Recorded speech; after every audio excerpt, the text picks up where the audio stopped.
When I think about risk, I think about growth against perceived risk. The relationship is not a linear relationship. It's a bell curve, meaning in the beginning, we're taking a little amount of risk, we're not going to have much growth. We tend to know that. More risk we can take, more growth we can generate, but at some point it has a negative effect. We're taking dumb risks, right? What tends to happen when we're focused on comfort, certainty, and control is we get stuck in the paralysis perception. We're so focused on not wanting to go into what we see as this huge danger zone that we get stuck in the comfort zone. We end up having limited access to growth. We're focused on maintaining certainty, comfort, and control. Everything seems dangerous. This limited access to growth barely starts to get up the curve. So we live in this world, and it's an unbalanced world where we're not spending time, as that last example said, focused on the progress, the learning, and the new ideas that can come with risk-taking. And this tends to lead to little, if any, risk-taking, when we're stuck in this world of the paralysis perception. And then there's another perception. It's all called the power perception. It's the same bell curve. There's the same relationship between risk and reward. What changes is our perception of danger. We move danger further out.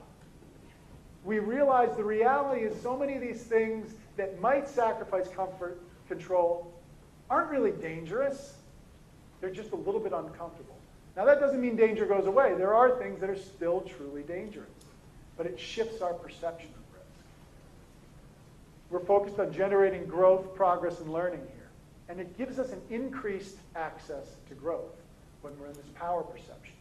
So I call that creating the smart risk zone in our minds. And it happens by focusing in a balanced way on what we might lose if we risk and what we might lose if we don't risk. And it leads to smart risk taking. So these two worlds, paralysis and power, they tend to generate mindsets. And spending time in the power perception will shift our mindset. It will shift it from these, what I call limiting mindsets of the paralysis perception, to liberating mindsets of the power perception.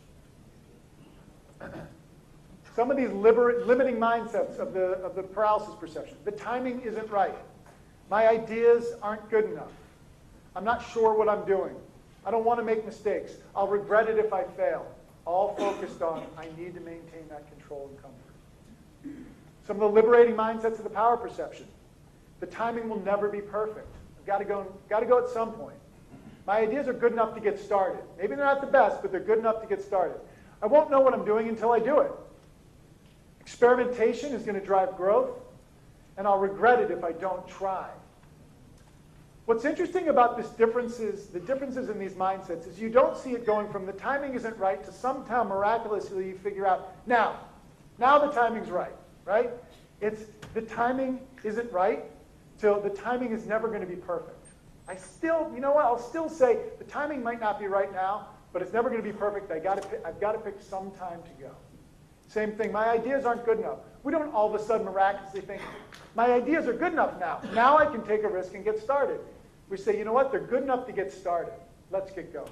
You don't get rid of those limiting mindsets. You still acknowledge that they're there, but you realize the reality of taking risks is going to require a different set of mindsets.